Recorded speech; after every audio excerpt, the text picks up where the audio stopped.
નમસ્કાર દોસ્તો, મારા યુટ્યુબ ચેનલ ઉપર તમારું સ્વાગત છે। તે આજે હું તમારા માટે એક વશીકરણ ટોટકો લઈને આવ્યો છું। જે તમારો પ્યાર તમારાથી દૂર ચાલી ગયો છે, યા તમારી વાત નથી સાંભળતો, યા તમારી વાત નથી માનતો, યા પહેલાં પ્યાર હતો હમણાં દૂર થઈ ગયો છે, તે આ વિધિ તમે કરી શકો છો। આ વશીકરણ ટોટકો તમે કરી શકો છો। એમાં આપણને કાંઈ એની ફોટા નથી જોતી, કાંઈ નથી જોતો, ખાલી એમાં આપણને એનું નામ જોઈએ છે। એનું જે નામની આપણને ખબર હોય તો આપણે આ વિધિ કરી શકીએ છીએ। આ વિધિ ક્યારે કરવાની છે? આ વિધિ થવાની છે રાતે 12 થી 12:30 વચમાં વિધિ કરવાની છે। તમે આ વિધિ દરરોજ કરી શકો છો, રાત્રિ 12 તો લઈને 12:30 વચ્ચે। એને જે 30 મિનિટનો ગાળો છે એની ਵਿੱਚ તમારે આ વિધિ કરવાની છે। તે પૂરબ દિશાની સાઈડ આપણું મું હોવું જોઈએ, પૂરબ દિશાવાળ આપણું મું હોવું જોઈએ। તેમાં કરવાનું શું છે? એમાં આ મોળી જે છે એ કોઈપણ દુકાનથી તમને મળી જશે। એ પૂજાપાઠવાળી દુકાન તે આ પૂજાપાઠને સામાનમાં ગમે ત્યાં જોઈએ જ છે। એમાંથી તમારે શું કરવાનું છે? એમાંથી તમારે એક આ ટુકડો લઈ લેવાનો છે। એ લઈને એમાં તમારે શું કરવાનું છે? એમાં તમારે ગાંઠ લાવવાની છે। એવી રીતના આ તમારી ગાંઠ એવી રીતના એમાં તમારે લાવવાની છે। આ જ્યારે તમે ગાંઠ લો ત્યારે તમારા પ્રેમીનું અથવા પ્રેમિકાનું જેના માટે પણ તમે કરી રહ્યા છો એનું નામ લેવાનું છે। એનું નામ લઈને એક વારી થઈ ગઈ, પછી બીજી વારી કરવાની છે। પછી તમે બીજી વારી કરશો એમાં પણ પછી તમારે પ્રેમીનું યા જેના માટે તમે કરી રહ્યા છો એનું નામ લેવાનું છે। એવી રીતના કરીને તમારે એમાં 11 ગાંઠો લાવવાની છે। કેટલી ગાંઠો લાવવાની છે? 11 ગાંઠો લાવવાની છે।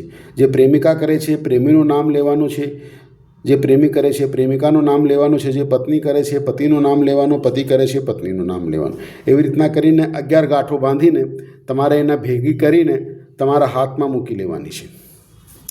તે આ એમાં ખાસ ધ્યાન રાખજો, એ ખાલી જે વિધિ જે છે એ રાત્રિ 12 થી 12:30 ગાળામાં જ થવાની છે। બાકી દિવસે નહીં થાય, ક્યારેક નહીં થાય, બસ ખાલી 12 થી 12:30 ગાળામાં થવાની છે। તે આ એવી રીતના ફળીને એવી રીતના તમારે હાથમાં લઈને પછી તમારે આ મંત્રનું જાપ કરવાનું છે। ઓમ ક્લી કૃષ્ણાય સામને વાલે કા નામ सम्मोहन स्वाहा। ઓમ ક્લી કૃષ્ણાય સામે વાળાનું નામ सम्मोहन स्वाहा।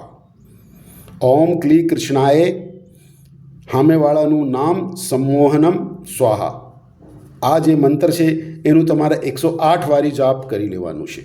108 વારી જાપ કરીને પછી તમારે એને એવી રીતના ભેગા કરી લેવાનું। એવી રીતના કરીને પછી તમારે એને લઈને તમારો ઓશિકો હોય કોઈ પણ હોય એની નીચે દઈને તમારે સૂઈ જવાનું છે।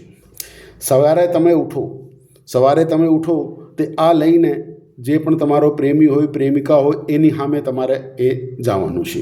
ત્યાં જઈને એની જોડે કાંઈક પણ 1-2 વાત તમારે કરવાની છે।